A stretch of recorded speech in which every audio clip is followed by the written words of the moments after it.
HIV basically आपका human immuno deficiency virus, immuno deficiency virus, name itself indicates it is a viral disease and it has to do something with immunity, our immunity, है ना, and of course it will decrease our immunity। तो बहुत ही simple है, human immunodeficiency virus. तो अगर ये आपकी body में गया HIV वायरस, तो कुछ दिन तक तो हम लोग कहते हैं HIV इन्फेक्शन है, ठीक है। आगे चल के साइन एंड सिम्टम्स काफी ज्यादा हो जाते हैं, जिनकी बात हम लोग करेंगे, ठीक है। साइन एंड सिम्टम्स, तो यहाँ पे हम लोग कह सकते हैं अगर सिम्टोमेटिक है पेशेंट, सिम्टोमेटिक है, तो डिपेंडिंग ऑन फ्यू सिम्टम्स हम लोग कह देते हैं पेशेंट को एड्स हो गया है ना, सफरिंग फ्रॉम एड्स। एड्स की बात करें तो फिर से हम लोग यही कहेंगे एक्वायर्ड इम्यूनो डिफिशियंसी सिंड्रोम। बचपन से नहीं इसकी इम्यूनिटी कम थी, आगे चल के कम हो गई, एक्वायर्ड। ढेर सारी जेनेटिक कॉजेज होती हैं जिसमें कंजेनाइटल इम्यूनो डिफिशियंसी होती है, एक्वायर्ड इम्यूनो डिफिशियंसी सिंड्रोम। ये सब आप लोग पहले से जानते थे और चैट सेक्शन में इसको हम लोगों ने डिस्कस भी किया था। तो HIV इन्फेक्शन और HIV डिजीज या सिम्टोमेटिक HIV में बहुत फर्क है। तो यहाँ पे ज्यादातर हम लोग कहते हैं इन्फेक्शन में पेशेंट एसिम्टोमेटिक हो सकता है, उसे हो सकता है पता ही ना हो कि HIV है, बस वो फैला रहा होगा पूरी दुनिया में, ठीक है। तो देखा जाए तो 1981 से ये HIV सीन में आया हुआ है। अब इसमें बहुत ही चीजें बिल्कुल पेक्यूलियर हैं, ठीक है। मानते हैं वायरस में RNA DNA में से एक कोई हो सकता है, लेकिन इसके पास सिंगल स्ट्रैंडेड RNA है और उसके साथ रिवर्स ट्रांसक्रिप्टेज एंजाइम है। मतलब ऐसा कोई ऑर्गेनिज्म नहीं है कि जो आपका RNA से DNA बना सके, ठीक है। ये अपना DNA RNA से प्रोड्यूस करता है और खुद ही प्रोड्यूस करेगा, है ना। इसी को हम लोग कहते हैं RNA dependent DNA polymerase enzyme या रिवर्स ट्रांसक्रिप्टेज। तो जो नेचर ने दिया है ये उसको फॉलो नहीं करता। एक चीज होती है सेंट्रल डॉगमा, रेट्रोवायरसेस उसे फॉलो नहीं करते हैं, सेंट्रल डॉगमा। सेंट्रल डॉगमा क्या होता है, ये माना जाता है कि DNA से DNA बनेगा, है ना, तभी तो उसकी कॉपी बनेगा। इसी को हम लोग कहते हैं रेप्लिकेशन या इसी को हम लोग कहते हैं डुप्लीकेशन। फिर आपका DNA से क्या बनेगा, DNA से आपका RNA बनेगा, RNA से आपकी प्रोटीन्स बनेंगी।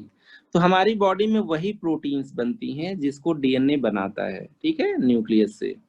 तो यहाँ पे हम लोग देखते हैं this is replication, this is transcription,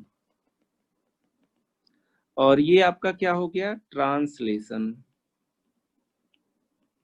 है ना। इसी को हम लोग कहते हैं सेंट्रल डॉगमा। लेकिन रेट्रोवायरसेस जिनके पास RNA होता है वो भी DNA बना लेते हैं, RNA से DNA का फॉर्मेशन हो सकता है। इसी को हम लोग कहते हैं रेट्रोवायरसेस, ठीक है। तो रेट्रोवायरस एक HIV भी आपका रेट्रोवायरस है, HIV is retrovirus, do not follow principles of central dogma, principles of central dogma। यहाँ पे देखिए ये क्या करेंगे भाई साहब, इनके पास RNA है, ये एक RNA वायरस है, HIV एक आपका RNA वायरस है। इसके पास 2 RNA के फिलामेंट्स होते हैं, ठीक है, 2 RNA फिलामेंट्स मतलब स्ट्रैंड्स। अब इसको DNA की तो जरूरत पड़ेगी और DNA ये खुद ही बना लेता है क्योंकि इसके खुद के पास ही एक एंजाइम भी होती है, एंजाइम्स आर प्रोटीन्स। तो जो वायरस होते हैं they are combination of proteins and nucleic acids. तो इसके पास कुछ प्रोटीन्स हैं, है ना, जो स्ट्रक्चर बनाती हैं, कुछ प्रोटीन्स हैं जो एंजाइम के फॉर्म में हैं, और जो इसका जेनेटिक मटेरियल है वो आपका डीएनए ना होके सिंगल स्ट्रैंडेड आरएनए है। दो फिलामेंट जरूर हैं लेकिन अलग अलग हैं, ये सिंगल स्ट्रैंडेड। जैसे डीएनए आपका डबल स्ट्रैंडेड होता है, वैसे आरएनए भी डबल स्ट्रैंडेड हो सकता है और सिंगल स्ट्रैंडेड हो सकता है। ठीक है, तो यहाँ पे हम लोग कहते हैं कि जो इसके पास आरएनए है, ये आरएनए से डीएनए बना सकता है, आरएनए से डीएनए, उल्टा हो गया। अब ये डीएनए फिर से आरएनए बनाएगा और फिर उसकी प्रोटीन्स बन जाएंगी, है ना। तो यहाँ पे हम लोग कहते हैं एक एंजाइम होता है जिसको हम लोग कहते हैं रिवर्स ट्रांसक्रिप्टेज। रिवर्स, ये इंपॉर्टेंट है बेटा, रिवर्स ट्रांसक्रिप्टेज। ठीक है, या इसी को हम लोग कहते हैं आरएनए डिपेंडेंट डीएनए पॉलीमरेज और आरएनए डिपेंडेंट डीएनए पॉलीमरेज। ठीक है, तो यहाँ पे हम लोग कहते हैं एक एंजाइम जो नॉर्मल होती दैट इज डीएनए पॉलीमरेज। लेकिन जब रेट्रोवायरस की बात करते हैं तो डीएनए बनाने के लिए दूसरी एंजाइम होती है जो आरएनए से डीएनए बना सकती है, डीएनए से आरएनए नहीं। ये आपका हो गया आरएनए डिपेंडेंट डीएनए पॉलीमरेज या रिवर्स ट्रांसक्रिप्टेज। ट्रांसक्रिप्शन किधर हो रहा है, इधर हो रहा है ना। और यहाँ पे ट्रांसक्रिप्शन आरएनए से डीएनए हो रहा है, उल्टी तरफ हो रहा है। ये रिवर्स ट्रांसक्रिप्शन है और ये ट्रांसक्रिप्शन है ना। इसको आप लोगों ने ट्रांसलेशन बताया था। तो बॉडी में कोई भी प्रोटीन हो, वही बनेंगी प्रोटीन्स जो आपके सेल के अंदर न्यूक्लियस डिसाइड करेगा, है ना, ट्रांसक्रिप्शन और ट्रांसलेशन की मदद से। तो इतना तो काफी सिंपल रहा। तो ये सेंट्रल डॉगमा को फॉलो नहीं करता है, ये एक रेट्रोवायरस है जिसमें आरएनए से डीएनए बनेगा। अभी आगे चल के पैथोफिजियोलॉजी में देखेंगे कितनी खतरनाक टाइप का वायरस है। ठीक है, थोड़ा सा हम लोग वायरस को देख लेते हैं कैसे दिखता है। ठीक है, आइए लिखते हैं HIV वायरस। HIV वायरस, एक डायग्राम मैंने अभी भी कॉपी किया है, उसको आप लोग देख लीजिए। इस वायरस को बहुत ही ध्यान से देखना, दो डायग्राम ऐड कर देते हैं। एक ये डायग्राम हो जाएगा, एक और हो जाएगा। देखते हैं कितना एनलार्ज हम कर पाते हैं इसको।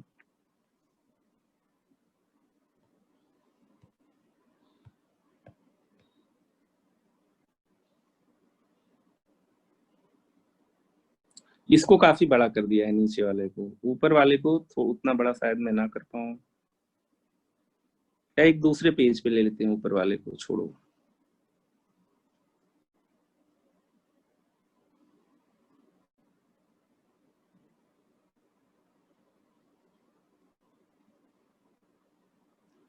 ठीक है, तो हमारे पास वायरस के स्ट्रक्चर को देखने के लिए दो डायग्राम है यहाँ पे। अब इसको और बड़ा कर लेते हैं। ठीक, तो आप लोग देख पा रहे होंगे, जैसा कि मैंने बहुत ही बेसिक में बताया था, इसका जो जेनेटिक मटेरियल है वो डीएनए नहीं है, आरएनए है। तो इस HIV वायरस के पास दो आरएनए फिलामेंट्स हैं। ठीक है, इसके अलावा आप लोग देख पा रहे होंगे ढेर सारी और प्रोटीन्स हैं, इंक्लूडिंग एंजाइम्स। जैसे ये आपका एंजाइम है इंटीग्रेज, ये एंजाइम है आपका प्रोटीएज। इसके अलावा कुछ और आपके स्ट्रक्चरल प्रोटीन्स है P6, P24, P7। फिर हम लोग कह रहे हैं कि कुछ ग्लाइकोप्रोटीन्स हैं। ग्लाइकोप्रोटीन्स का मतलब ग्लूकोज और प्रोटीन का कॉम्बिनेशन, GP120 और GP41। फिर हम लोगों ने देखा है एक और चीज है एंजाइम, जो इस आरएनए से डीएनए बना देगा। ठीक है, और यही डीएनए जब ये होस्ट की बॉडी के अंदर जाएगा तो हमारे न्यूक्लियस के डीएनए से मिल जाएगा। हमारी प्रोटीन्स भले ना बनाए, जो वायरस की प्रोटीन्स है वो जरूर बनाएगा वो। ठीक है, तो ये अपना HIV वायरस है। याद रखिएगा यहाँ पे इस HIV वायरस में कि आपका ये जो P24 है अगर किसी की बॉडी में P24 एंटीजन मिल जाए तो भी हम कह सकते हैं कि उसको HIV है, क्योंकि ये उसी वायरस का पार्ट है, बाकी किसी वायरस में ये एंटीजन नहीं मिलता है। मान लीजिए किसी की बॉडी में RNA मिल जाए HIV का, है ना, तो भी हम कह सकते हैं इंसान जेनेटिक मटेरियल है इसका, इंसान HIV पॉजिटिव है। तो ये जो RNA है और ये जो P24 एंटीजन है, ये दोनों बहुत इंपॉर्टेंट हैं, क्योंकि ये वायरस हमारी बॉडी में जाएगा, तुरंत इसके अगेंस्ट ये एक एंटीजन जैसा बिहेव करेगा, तुरंत इसके अगेंस्ट एंटीबॉडी डिटेक्टेबल लेवल में नहीं होंगी या नहीं बनी होंगी। तो अगर हमें अर्ली स्टेज में किसी में HIV की डायग्नोसिस बनानी होगी, आगे इन्वेस्टिगेशन देखेंगे, तो we will look for HIV RNA, DNA virus तो है नहीं ये, HIV RNA and P24 antigen, इनका डायग्नोस्टिक वैल्यू है।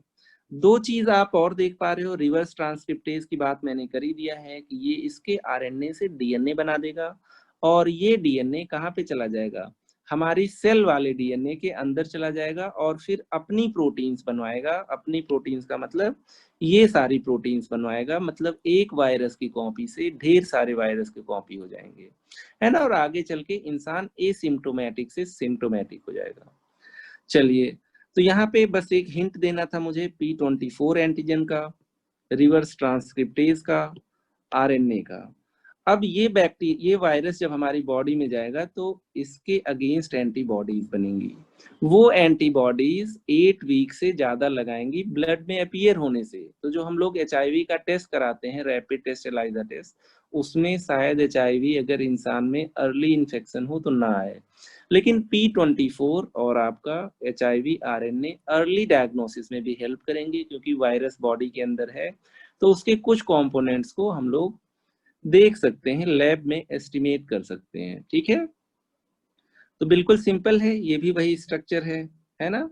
तो वायरस की बात अगर हम लोग करें तो हमारे पास जेनेटिक मटेरियल होता है, दैट इज RNA फिलामेंट, और इसके अलावा कुछ प्रोटीन्स और ग्लाइकोप्रोटीन्स होती हैं। ठीक है, तो ये आपके वायरस का स्ट्रक्चर है। यहाँ पे आप GP41 और GP120 देख रहे हैं। अब मैं एक मैनुअली एक डायग्राम ड्रॉ करता हूँ जिसमें मैं केवल रेलेवेंट चीजों को दिखाऊंगा, ठीक है, ताकि हम लोग आगे चल के उन्हीं की इंपॉर्टेंस को देखें। ये HIV वायरस रहा। अब एक HIV वायरस या कोई भी वायरस की अगर बात किया जाए तो वायरस के पास दो चीज होता है, प्रोटीन, वायरस के पास प्रोटीन होता है और एक जेनेटिक मटेरियल होता है। जेनेटिक मटेरियल क्या होता है, चाहे DNA हो या RNA हो, दोनों नहीं होता है किसी वायरस के पास। DNA नॉर्मली डबल स्ट्रैंडेड होता है, लेकिन आपके वायरसेस में सिंगल स्ट्रैंडेड भी हो सकता है। ठीक है, दूसरी आपकी क्या हो गई, दूसरी आपकी हो गई प्रोटीन्स, है ना, दूसरी चीज हो गई आपकी प्रोटीन्स। कुछ स्ट्रक्चरल होंगी, कुछ फंक्शनल होंगी, लेकिन मैं इनको कैप्सिड कह दे रहा हूँ, प्रोटीन्स जो कवरिंग बनाते हैं। तो इस तरीके से मान लीजिए ये आपका जेनेटिक मटेरियल हो गया, और इसके अलावा आपका ऊपर कैप्सिड हो गया। ठीक है, तो अगर एक वायरस को हमको ऐसे ही लाइन डायग्राम से बताना हो तो ऐसे ही बताएंगे। ये आपका अंदर वाला जेनेटिक मटेरियल हो गया। जेनेटिक मटेरियल आइदर DNA और RNA, नेवर बोथ। और फिर ये आपका प्रोटीन या ग्लाइकोप्रोटीन से बना हुआ कैप्सिड है। चलिए, तो ये चीज हम लोगों ने देख लिया, इतनी चीजें। अब एक लाइन डायग्राम हाथ से बनाते हैं फिर से, जिसमें हम लोग फोकस करेंगे कि ये HIV वायरस हो। चलिए, मैं इसको और सिंप्लीफाई कर दे रहा हूँ। ये आपका सर्कल है, ये HIV वायरस है, इसके अंदर 2 RNA के फिलामेंट्स, है ना, 2 RNA फिलामेंट्स, और यहीं पे एंजाइम आपकी प्रेजेंट होगी, रिवर्स ट्रांसक्रिप्टेज। जितना सिंपल बनाया जा सकता है उतना सिंपल बनाया जा रहा है, रिवर्स ट्रांसक्रिप्टेज। इसके अलावा दो चीज और दिखा दीजिए यहाँ पे, ग्लाइकोप्रोटीन 41 और ग्लाइकोप्रोटीन आपका 120, और एक और जो डायग्नोसिस में हम लोग हेल्प कराते हैं, P24 एंटीजन, है ना। तो यहाँ पे हम लोगों ने बना लिया ये आपका RNA फिलामेंट, और फिर यहाँ पे एंजाइम्स, इसके ऊपर P24 एंटीजन का कैप्सिड, ठीक है, और उसके ऊपर आपके ग्लाइकोप्रोटीन्स, उसके ऊपर आपके ग्लाइकोप्रोटीन्स, दो टाइप के बना दीजिए ग्लाइकोप्रोटीन्स। तो ये हमारा एक तरीके से लाइन डायग्राम है और इसको लेबल कर देते हैं सिंपली जिस कलर से बनाया है। ये आपका आरएनए है, आरएनए फिलामेंट या स्ट्रैंड, और ये चीज जो हम लोगों ने बना लिया है वायलेट कलर है, शायद मुझे कलर का थोड़ा सा दिक्कत है, वायलेट कलर का है ये, ठीक है। और ये आपका हो जाता है डीएन रिवर्स ट्रांसक्रिप्टेज, रिवर्स ट्रांसक्रिप्टेज। और इसके अलावा हम लोग देख लेते हैं ये जो उसका कैप्सिड है, दिस इज P24 एंटीजन, बहुत इंपॉर्टेंट है, ठीक है। आगे चल के हम लोग जब क्या पढ़ेंगे, डायग्नोसिस और investigation, P24 antigen early diagnosis के लिए। अब बचे हमारे दो चीज, एक हम लोग यहाँ पे लिख लेते हैं, ग्लाइकोप्रोटीन हमारे पास दो थे, एक 41 था, एक 120 था। आइए देख लेते हैं, glycoprotein GP 120 and glycoprotein 41 I suppose, right.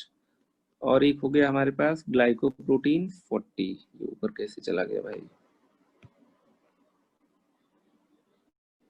ठीक है, GP 120 and GP 41, GP 41, GP का मतलब है ग्लाइकोप्रोटीन, ग्लाइकोप्रोटीन, बहुत ही सिंपल है ना। अब देखो जेनेटिक मटेरियल हम लोगों ने देख लिया आरएनए है ना, आरएनए से आगे चल के रिवर्स ट्रांसक्रिप्टेज से बन जाएगा डीएनए, और ये डीएनए ट्रांसपोर्ट हो जाएगा हमारी सेल के पास और उस सेल के डीएनए से मिल जाएगा, और प्रोवायरस डीएनए उसको कहते हैं। तो यहाँ पे अब इसकी इंपॉर्टेंस देख लेते हैं, RNA filament important in diagnosis, important in early diagnosis, ठीक है। और यही आपका आगे चल के डीएनए बना देगा, उसकी बात अभी नहीं कर रहे हैं, है ना। चलिए, एक आरएनए फिलामेंट हो गया आपका। दूसरी चीज हम लोग रिवर्स ट्रांसक्रिप्टेज की बात कर लेते हैं, reverse transcriptase, RNA dependent DNA polymerase, reverse transcriptase, जिसको हम लोग कहते हैं आरएनए डिपेंडेंट, क्योंकि यहाँ आरएनए से क्या बन रहा है, DNA, RNA dependent DNA polymerase, जो कि आपका रिवर्स ट्रांसक्रिप्शन कराएगा, पॉलीमरेज। तो यहाँ पे लिख लेते हैं आगे, फॉर फॉर्मेशन ऑफ डीएनए, ठीक है। और आगे चल के इसी की वजह से एक स्ट्रक्चर बनेगा जिसको आप कहोगे प्रोवायरस, बात करेंगे प्रोवायरस की, ठीक है। फिर हम लोग थर्ड देख लेते हैं यहाँ पे, P24 एंटीजन, ये इजी होता है काफी डिटेक्ट करना, P24 antigen, again for early diagnosis. एक चीज होती है विंडो पीरियड, ठीक है, उसकी भी बात करेंगे, फॉर अर्ली डायग्नोसिस। अब हमारे पास क्या बच गए हैं, दो ग्लाइकोप्रोटीन्स बच गए हैं, ये दोनों ग्लाइकोप्रोटीन्स काफी काबिल चीजें हैं जो आगे चल के बहुत सारी प्रॉब्लम्स कराती हैं। तो हम लोग लिख लेते हैं glycoprotein,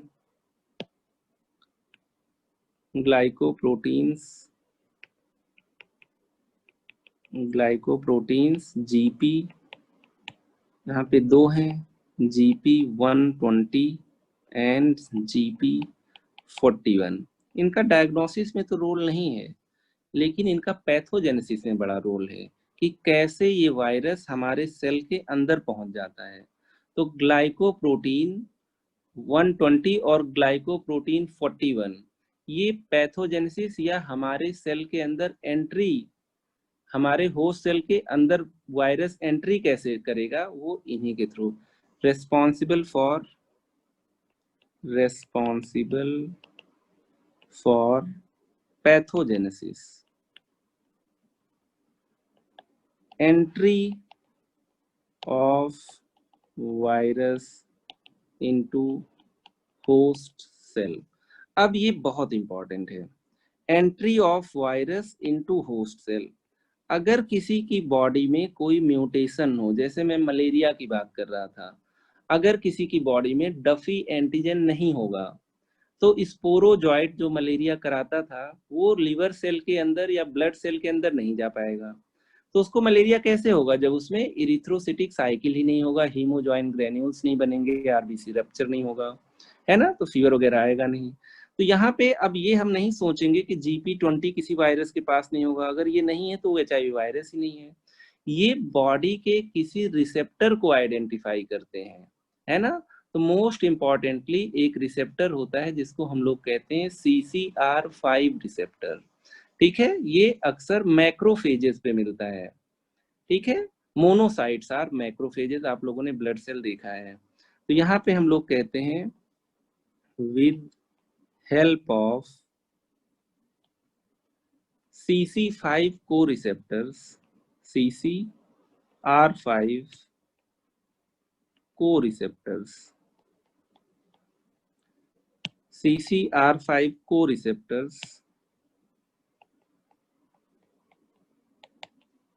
co-receptors, the virus enters in our cells, mainly T4 and macrophages, mainly macrophages। तो अगर किसी इंसान में ये को रिसेप्टर CCR5 नहीं होगा तो ऐसे इंसान में GP120 और GP41 की हेल्प लेते हुए आपका वायरस, ये HIV वायरस हमारी बॉडी में नहीं जाएगा, है ना। बॉडी की सेल्स इसको एंटरटेन नहीं करेंगी, सेल्स के अंदर नहीं जाएगा, तो इसका रिवर्स ट्रांसक्रिप्टेज से DNA नहीं बनेगा, DNA नहीं बनेगा तो इसका DNA हमारे DNA से नहीं मिलेगा, है ना। हमारे DNA से नहीं मिलेगा तो इसका मतलब है कि फिर इसकी प्रोटीन्स नहीं बनेंगी। इसको समझ लेते हैं, यहाँ पे बस एक नोट करके एक पॉइंट लिख लेते हैं। Note, if any person has, क्या है, कैसे कोई इम्यून हो सकता है, अगर आपका म्यूटेशन हो जाए इस CCR5 रिसेप्टर में तो ये बैक्टीरिया वायरस को एंटरटेन नहीं करेगा, सेल के अंदर आने नहीं देगा। If any person has mutation in CCR5 receptors, बहुत सारे लोग इम्यून होते हैं CCR5 receptors, then that person will be resistant to HIV-1 infection, which is more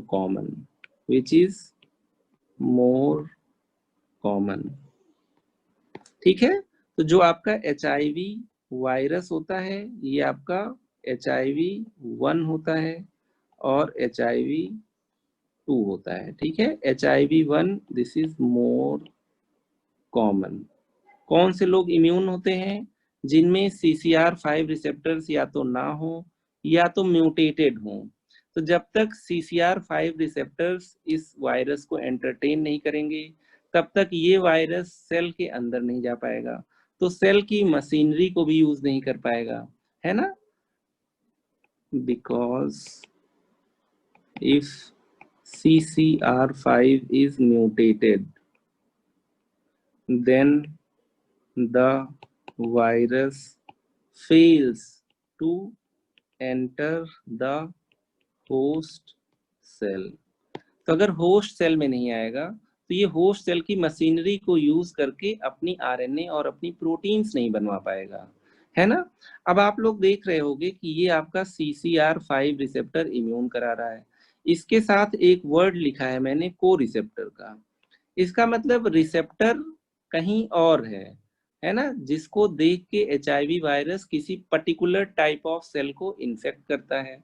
आइए उसकी भी बात थोड़ी सी कर लेते हैं, फिर इसको थोड़ा सा रिवाइज भी करने की जरूरत है। चलिए यहाँ पे हम लोग बात कर लेते हैं रिसेप्टर्स ऑफ एचआईवी वायरस। अब इस वायरस का रिसेप्टर होगा बॉडी पे कहीं ना कहीं, है ना, तो अगर वो रिसेप्टर किसी सेल पे है तो ये वायरस उसी सेल को अटैक करेगा, है ना। तो यहाँ पे receptors of HIV virus, receptors of HIV virus की बात करें तो एक सब्सटेंस होता है दैट इज CXRC4, ठीक है। तो ये receptors of HIV virus are found on, किन सेल्स को अटैक करता है, लिम्फोसाइट्स और मोनोसाइट्स को, टी लिम्फोसाइट्स एंड मोनोसाइट्स। इसीलिए इन सेल्स को अटैक करेगा। तो आगे चल के ये आपकी इम्यून सेल्स हैं, अगर इन सेल्स को कम कर देगा तो आपकी इम्यूनिटी कम हो जाएगी। टी लिम्फोसाइट्स कई टाइप के होते हैं, कुछ होते हैं T helper cells, T helper cells, और कुछ आपके मैक्रोफेजेस होते हैं, मोनोसाइट्स, मतलब WBC है ना, ये दोनों WBC हैं।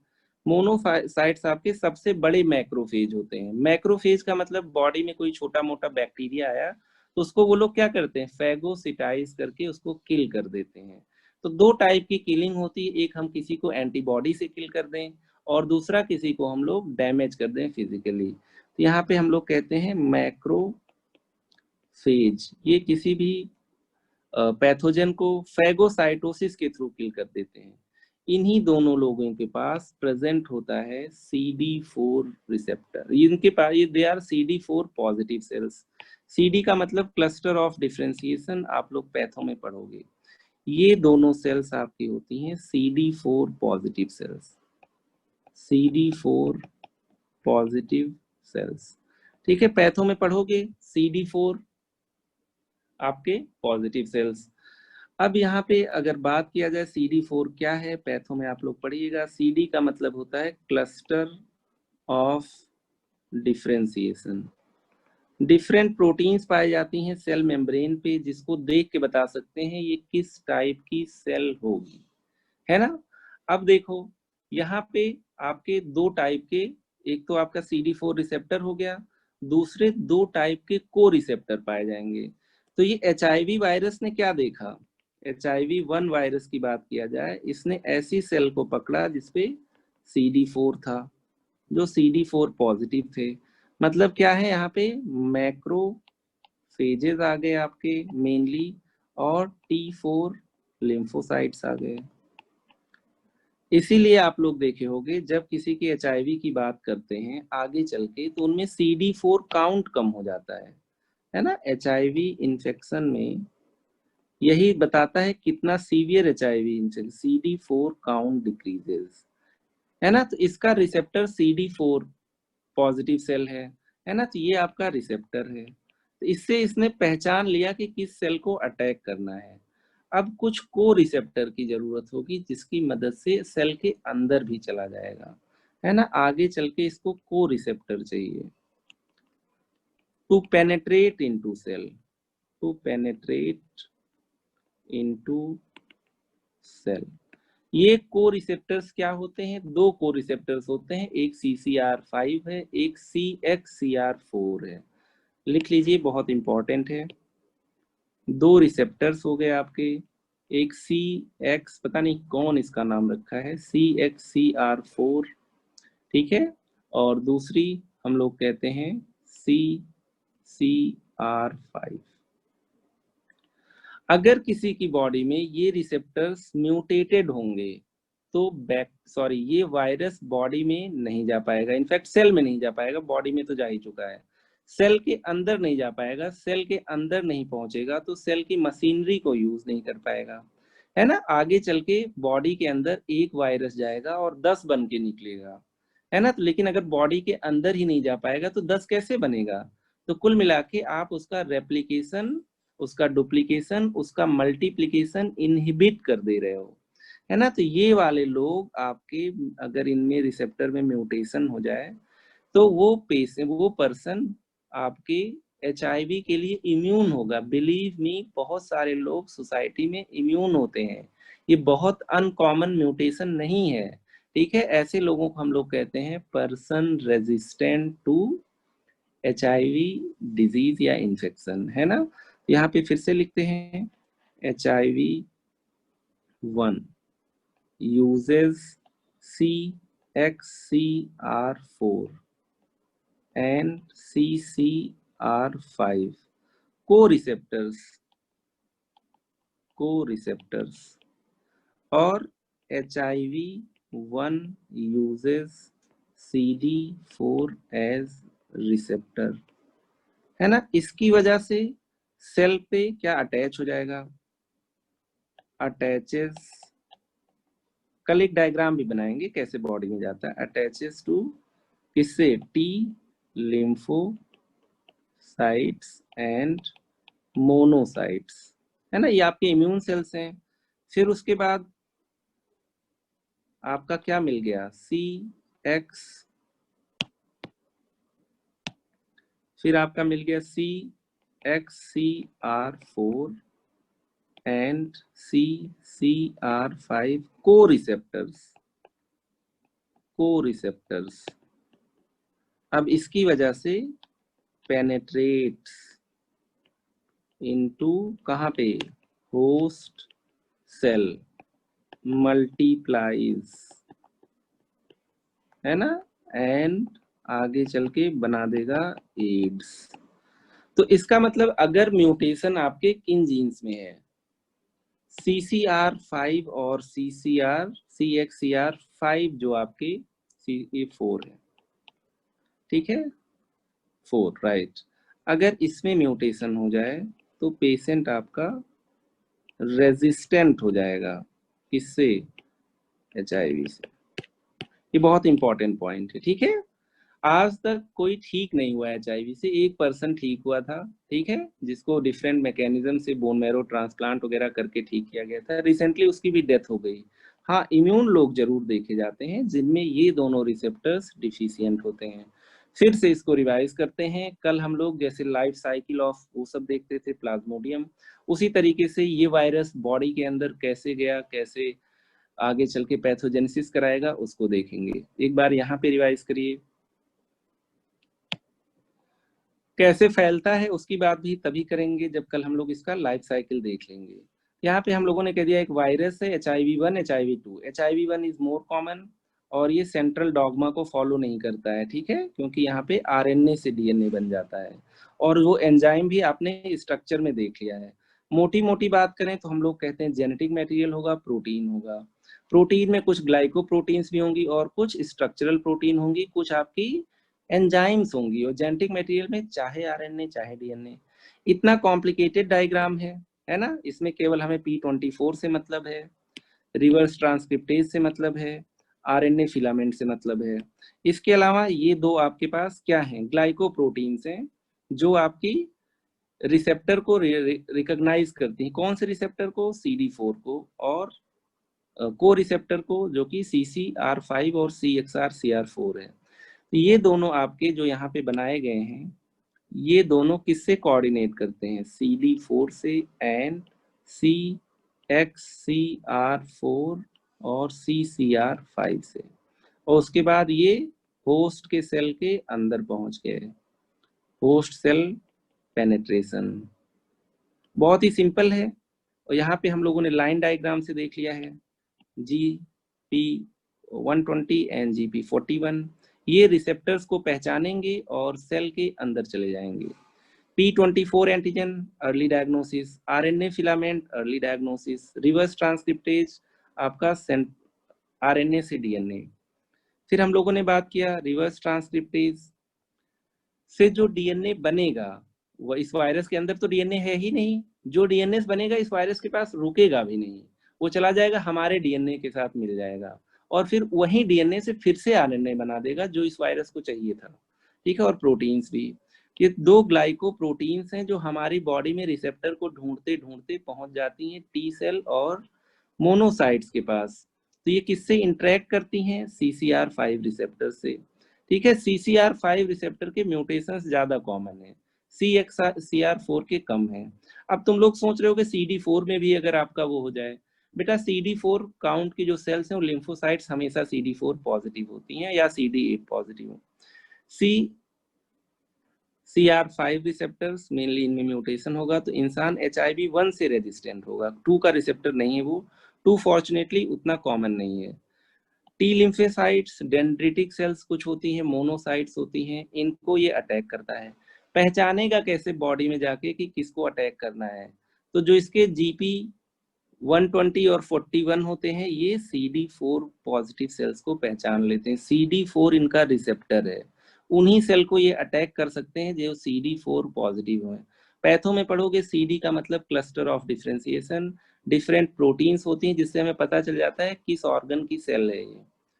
CD4 काउंट अक्सर कम हो जाता है HIV पेशेंट में, अगर 200 से कम हो जाए पर माइक्रोलीटर, इसका मतलब सीवियर HIV इन्फेक्शन है, पेशेंट कभी भी जा सकता है। ठीक है, अपने घर नहीं, ऊपर। यहाँ पे CXCR4 और CCR5 रिसेप्टर है, इससे अब वो सेल के अंदर भी चला जाएगा, तो ये दोनों को रिसेप्टर्स हैं। अगर ये दोनों को रिसेप्टर्स में किसी में म्यूटेशन है तो वायरस सेल के अंदर नहीं जाएगा, और अंदर जाके एक कॉपी से 1000 कॉपी बना के मल्टीप्लाई करके डिजीज नहीं कॉज कर पाएगा। तो हम लोग कहते हैं ऐसे लोग नेचुरली रेजिस्टेंट होते हैं।